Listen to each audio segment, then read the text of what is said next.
Joseph W. Brady describes the Mojave River Valley Industrial Market and shares Jim Wolf's Southern California Industrial Market analysis. Explain. Well, the industrial market out here, Terry, is I mean it's actually gone crazy. So just this afternoon, and we're filming this in the really early part of October. We get an email from one of the cities. So the cities send out from their economic development department to the brokerage community and say, hey, we have a tenant that has a need to move in the area with 200,000 feet, and I just immediately replied, it doesn't exist. So our marketplace, 200,000 feet. So let's look at Southern California. Okay, so everything below, really from Ventura County down. Ventura County has a very small industrial mix, but with LA County, Orange County, so LA County has 1 billion with a B square feet of industrial space. Orange County has about 250 million. San Diego's a shade less than 200 million. The Inland Empire, Riverside and San Bernardino counties, about 700,000. Okay, Imperial County is probably 6 to 8 million, so it's kind of real nominal. But when you look at Southern California, we have about 2 billion square feet of space, and it's still the hottest commodity out there. The industrial users will really pay whatever they need to in order to get in these buildings. But what we're starting to find down below, Pomona, I think Mira Loma, Corona are taking a look at moratoriums. I think Upland's got one that they're working on. A lot of the cities down below are saying, whoa. Too many big boxes, too many truck trips, and we've kind of had enough. So when you look at the market up here, and I go back to, we're in 2022, so go back to 2020, really about the time that they broke ground on the Modway building over in Hesperia. If you had talked to any broker up here that sold land, and there's probably 10 that really know what they're doing. I'm not going to name out my competitors, but there's 10 that they're very formidable competitors, and then we have some brokers from out of the area that are very formidable. An 80-acre piece like that was probably worth somewhere around $3 a foot. Okay, today if you could find that, a developer from down below, he'd pay you 10 or 15 bucks, 20 bucks a foot. Doesn't matter. Why?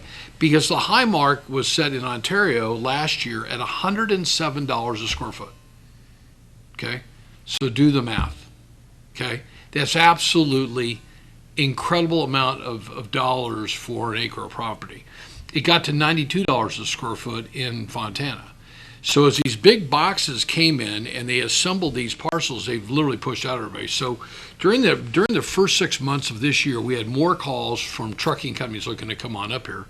And brokers from down below, the experienced brokers, it was easy to say to them, I don't think that anybody wants to have a trucking yard next to a residential subdivision. So we've been honored that we represent one of the original families that bought the 800 acres on Hesperia Road and Bear Valley Road back in 1958. And we had 12 acres off of Ridgecrest that we're working on right now, right where it is, and where that 370,000 cubic yards of dirt that we helped broker with Skanska. And I probably could have sold that piece 15 times until Monday to trucking companies. Now, what I said to the brokers, and got into it with a broker probably about 4 months ago, he said, no, we're going to make an offer. We're going to go to the city. I said, you don't understand. He said, well, it's zoned them to heavy industrial. I don't think anybody in Spring Valley Lake, nor anybody in Spring Valley Ridge, or anybody that lives along that Ridgecrest corridor wants to see 50 trucks more a day coming down Bear Valley Road, turning left on Ridgecrest, and going in, and then sitting in a truck terminal and idling next to railroad tracks next to those homes up there. It just doesn't make political sense. So the trucking requirements have scaled down, but they're still on out there. So industrial, there are very few parcels of ground of 80 acres or more in any one of the cities up here, okay, including Barstow, that have full utilities. So we're looking at sewer, water, gas, electric. Now that doesn't mean that a developer, and we're looking at a deal right now through a broker I know very well down below, they're willing to pull the utilities a mile. They don't care. They don't care if they pay $10 a square foot, and they don't care if they spend $20 a square foot on the improvements, because they're getting the dollar. Okay, a brand new 1 million square foot building in the Ontario Fontana market right now gets $1.10 a square foot triple net. Okay, when you think about that, you've got a million. That's $1,200,000 a month in rent. When I first came to the high desert here, if you got 30 cents a square foot for a 10,000 square foot building, you had payday. Those are now $1 a foot. A great longtime friend, Jim Wolf, who was a CRE, really one of the smartest guys I've ever met. He worked for Dr. Gobar. He worked for Dr. Gobar for years with Alonzo. Jim called me back in February and said, Joe, I've done kind of an analysis. Says the Southern California industrial sector is one of the most dynamic industrial markets in the nation, if not the world. To better understand shifts within the region, Alfred Gobar Associates conducted a detailed evaluation of the 5-county region: Coachella Valley, Mojave River Valley, Antelope Valley, and the Oxnard Plain. The net absorption, okay, there was 53.2 million square feet of net absorption activity across the 5-county region in 2021, which exceeded the net absorption activity for the prior 3 years. Okay, so that tells you something. So think about it.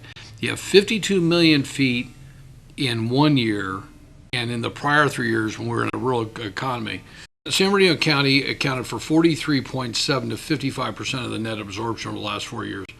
If anybody watching this has not been down through Moreno Valley, down the 215, and then ultimately out to 60 where the Skechers is, let me give a plug to Ito Benzivi. So Ito Benzivi owns, he has a full entitlement on a 3,000 acre project right next to Skechers on both sides of the 60 that will allow him 40 million square feet on the ground and 120 million feet in the air.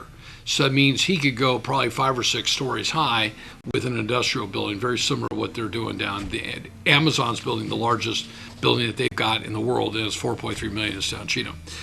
He's going to start, his plan was to start breaking ground next March, fully grading all the streets, curbs and gutters, all the utilities for 3,000 acres, $1 billion investment. And all the streets would be smart streets. So all the streets will allow trucks that are, basically driverless to be able to operate with them. So he's got that project there. But if you go back down the 215 through Moreno Valley and by Marsh Air Force Base and through Paris, you shake your head and go, where did all these buildings pop up?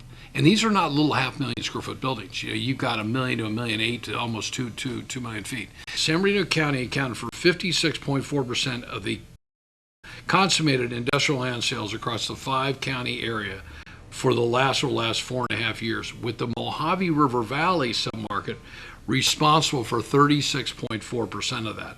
The Mojave River Valley market also accounts for 36.1% of industrial acreage currently in escrow or under contract through the 5-county region, followed by the Antelope Valley at 22.3%, Coachella Valley at 14.1%, and the Oxnard Plain at 4%. So you have companies like Covington, okay, that have come in here and they have strategically purchased. They've got a nice deal out of SCLA that we have facilitated. That closes fairly soon. And they have really positioned themselves as, I think, the premier developer out here outside of what Prologis has done, kind of off base. But they went into the Antelope Valley, and I think they didn't go in quietly. They went in boldly. A couple of years ago, they worked out a deal with the city of Palmdale, and they've got 7 million feet that they're entitling over on Avenue M and Sierra Highway. So their position. And then Transwestern has come in, and they're through the leadership of Rick John down at Dom Commercial.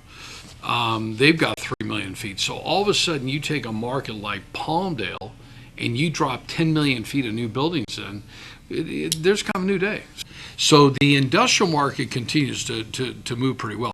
I think the bigger challenge that we're going to have as a region, and I challenge my fellow brokers, and I challenge our city councils, all 5 city councils, our city managers, our planning commissioners, our economic development.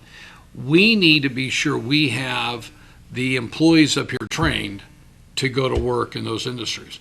As I've said before, if you look where Highway 395 and I-15 is, that split, and you go right above where the Pilot Travel Center is, which I did. I was proud to do that when George Newton was still alive. That was a 17-acre. That was the largest ground lease ever done up here in the high desert, 17 acres. If you look between those two, the triangle, up to Main Street, and then above Main Street on both sides of Highway 395, there's 11 million feet in the planning or approval stage for industrial. It's daunting. And then the Modway building was done, and now they've broken ground on the other two that are next to it. So the market looks really good, and looks good for a really long time. I know that Southern California Logistics Airport, Tyson Chase with Prologis and Kim Schneider, they've got almost 6,000 worldwide corporate clients, so they're able to market directly to them. I understand they've raised the price of their ground substantially, and they're really not in a position. They don't like to sell; they really like to lease. So we see just continued great things in the industrial market.